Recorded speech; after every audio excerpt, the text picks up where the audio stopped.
Hello, everybody. This is Dr. Deepika, MBBS MSPNT. So today, my topic of discussion will be the anatomy of the middle. I know this is a difficult topic for all the students, especially the UG students, to understand what are the components of the middle ear and if it comes as a long question. So let's discuss about it. The middle ear, together with the eustachian tube, the apparatus, antrum, and the mastoid air cells, is known as the middle ear cleft. It is lined by mucous membrane, and it actually consists of air. Now, the middle ear can be divided into three parts: the entire middle ear cavity, the epitympanum, the mesotympanum, and the hypotympanum. The epitympanum, or the etic, it is superior to the pars tensa, that is just medial to the sharpness membrane, and the lateral etic wall.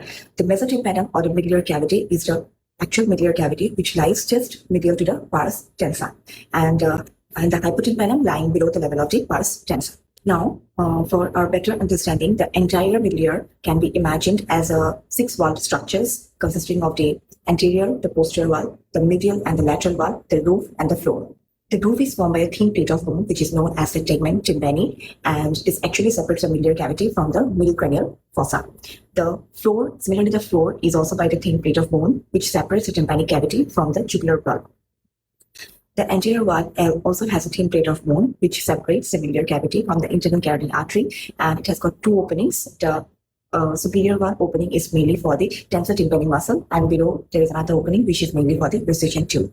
The posterior wall lies in close relation to the mastoid air cells. Here there is a bony projection which is known as the pyramid, through the summit of which appears the tendon of the stapedius muscle and get attached to the neck of the stapes. Superior to the pyramid, we have the adductus, which connects to the communication with the mastoid cavity from the middle ear to the mastoid cavity. Then we have the vertical part of the facial nerve, which runs in the posterior wall just behind the pyramid. And there is an important area which is known as the facial recess. This is a depression mainly just lying lateral to the pyramid. And this is an important surgical area, so we need to know its boundaries. Its boundaries are formed by medially by the facial nerve, laterally by the chorda tympani, and superiorly by the fossa inguris. Now, what is the surgical importance of facial recess? This actually, the facial recess acts as an approach to access the middle ear without disturbing the posterior canal wall, and that's the surgical importance of the facial recess. The medial wall is mainly formed by the labyrinth. It has got a bulge which is known as the promontory, and this is mainly formed by the basal turn of the cochlea. The oval window into which is attached or fixed the footplate of the stapes. Then the round window, which is also known as the secondary tympanic membrane. Now, the horizontal part of the facial nerve is just lies superior to the oval window, and just above the horizontal part of the facial nerve lies the prominence of the horizontal semicircular canal. The medial wall also presents a hook-like projection, which is known as the processus cochleariformis, and this is where the tendon of the tensor tympani takes a turn to get attached to the neck of the malleus. Now, there is also a surgical importance of the processus cochleariformis because this structure presents the area where there lies the genu of the facial nerve. It acts as an important landmark for the surgeries of the facial nerve. Now, medial to the pyramid is an area or a deep recess which is known as the sinus tympani, and that is bounded by the subiculum below and the ponticulus above. The lateral wall is formed largely by the tympanic membrane, but also by a very small, to a lesser extent, by the bony lateral wall that is known as the scutum.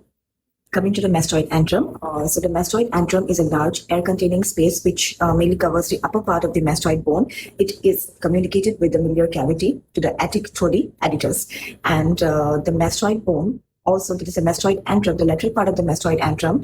The bone is around 1.5 centimeter thick, which usually projects a prominence in the mastoid bone, and which we can see as the McQueen's triangle in the temporal bone or the suprameatal crest. Roof of the mastoid antrum is continuous with that of the middle ear cavity, and it is known as a tegmen entry, and it separates the tympanic cavity from the middle cranial fossa. We need to know that the mastoid antrum is actually made up of a bony cortex which has got a honeycomb-like structure, and it can be of three types. It can be well pneumatized, or the pneumatic mastoid, where there are lots of air cells. It can be sclerotic mastoid, where there is no air cells, or the diploid mastoid, which is a combination of the sclerotic and the mastoid, presence of the air cells. Mastoid develops from the squamous and the petrous bones, and hence it may remain in the mastoid bone as the petrosquamous suture, and which is known as the cornus septum. Now, there is an important surgical importance of the cornus septum, because while doing mastoidectomy, if we encounter the cornus septum, we do not actually reach the mastoid antrum, and this might lead to incomplete removal of the disease during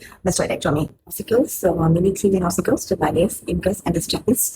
The malleus consisting of the head, the neck, the hand of the malleus for the mandible. The hand of the malleus is mainly lodged in the fundus with the membrane. The incus with the body and short process lying mainly in the epitymplanum, and the long process mainly attached to the head of the stapes. The stapes consisting of the head, the neck, the anterior crura, posterior crura, and the foot plate. The foot plate is attached to the oval window, and it is surrounded by the annular ligament. Intertympanic muscles, mainly 2 muscles, the tensor tympani and the stapedius. The tensor tympani is mainly the adjacent tympanic membrane, and the stapedius muscle mainly helps to dampen the very loud sounds, thus preventing noise trauma to the inner ear. Tympanic plexus mainly lies on the promontory and is formed mainly by the tympanic branch of the glossopharyngeal nerve and the sympathetic plexus supplied by the internal carotid artery. The chorda tympani nerve, that is the branch of the facial nerve, it enters the medial cavity through the posterior canaliculus between the hand of the malleus and the incus, long process of the incus, and it mainly carries taste sensation from the anterior 2/3 of the tongue and supplies secretomotor fibers to the submaxillary and the sublingual glands. The segmented columnar epithelium mainly in the anterior and the inferior part, while in the posterior part it changes to the cuboidal pattern. Coming to the blood supply of the middle ear, mainly by the 2 vessels, it is the anterior tympanic branch of the maxillary artery and the stylomastoid branch of the posterior auricular artery. And there are certain minor vessels like the branches of the middle meningeal artery. So that is about the middle ear. Thank you.